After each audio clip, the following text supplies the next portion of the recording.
إذا الإخوة الأخوات، السلام عليكم، مرحبا بكم معنا في قناتكم أجيو استافدوا من جديد، قناة المعلومة البناءة.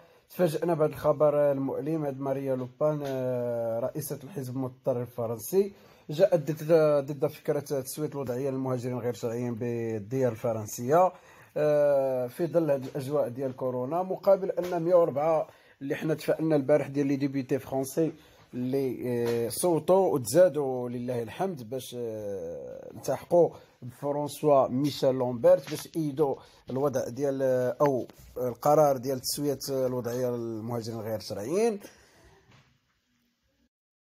اذا انا اللي بغيت نقول لكم هذا المنبر ديال اجيو نستافدوا، انا بغيت نقول لكم ما تهبطوش لاكارد، ما تنزلوش، ديما نبقاو حنايا في الهاشتاغ ديال الفيسبوك ديال تويتر وديال الانستغرام، الصفحات الرسميه والرئيسيه ديال هاد بعدا خصوصا هاد ماري لو بان وديال فرانسوا ميشيل لومبرت وديال اعضاء النواب البرلمانيين اللي صوتوا على او انضموا الى تأييد ديال تسويه الوضعيه للمهاجرين غير الشرعيين.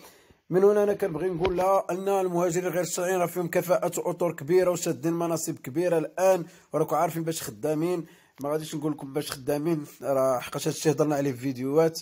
البطاقه السحريه خدامين بها في مناصب كبيره واطر عليا. ماشي المهاجر الشرعي راه ما غاديش يفيدك، بالعكس راه المهاجر الشرعي هو اللي هز لك الاقتصاد، هو اللي هز لك الفلاحه، هو اللي هز لك اليد العامله. من هنا انا كنقول لكم بقاو يعني في التأييد ديالكم، الرأي ديالكم ديال التسوية الوضعية ولو غير مؤقتة. بقاو معنا.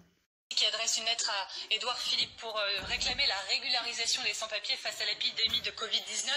Et il s'appuie sur ce qui s'est passé au Portugal, c'est-à-dire la régularisation provisoire des immigrés pour qu'ils puissent avoir accès aux soins et aux aides financières. Ce serait possible en France et pourquoi pas selon vous?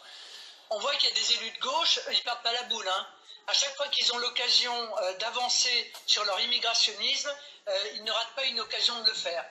La situation de la France n'a rien à voir avec celle du Portugal. Je vous rappelle qu'en France, je ne sais pas d'ailleurs comment c'est au Portugal, mais on soigne les gens qui sont clandestins. Le problème, c'est qu'aujourd'hui, beaucoup de centres d'hébergement sont à ciel ouvert. C'est-à-dire qu'en réalité, on a donné des attestations de SDF à des clandestins, à des migrants, et que leur confinement se fait sur la base du volontariat. Là aussi, excusez-moi, mais beaucoup de Français ne comprennent pas pourquoi est-ce que nous n'arrivons pas à obtenir le confinement de ces gens, alors même qu'ils devraient être soumis aux mêmes lois que tous les autres, peut-être même encore plus respectueux de ces lois. On a vidé les centres de rétention administrative, on vide les centres d'hébergement. Mais à quoi rime tout cela?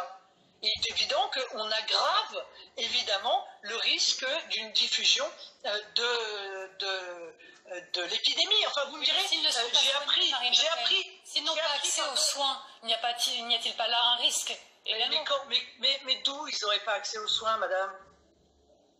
D'où qui ose aujourd'hui affirmer qu'ils n'ont pas accès aux soins? Non seulement ils ont accès aux soins, mais ça nous coûte une fortune. Bon, et ça fait des années que ça dure, donc il faut arrêter avec cela. En revanche, j'ai eu une information dans le cadre d'une audio-conférence avec le préfet dans mon département, que les centres d'hébergement de migrants avaient obtenu une dotation spécifique de masques pour un mois. J'aurais peut-être bien aimé aussi que ce soit le cas des EHPAD, voyez-vous. On va continuer à avancer sur la chloroquine, l'hydroxychloroquine pour être bien plus précise. Estimez-vous que le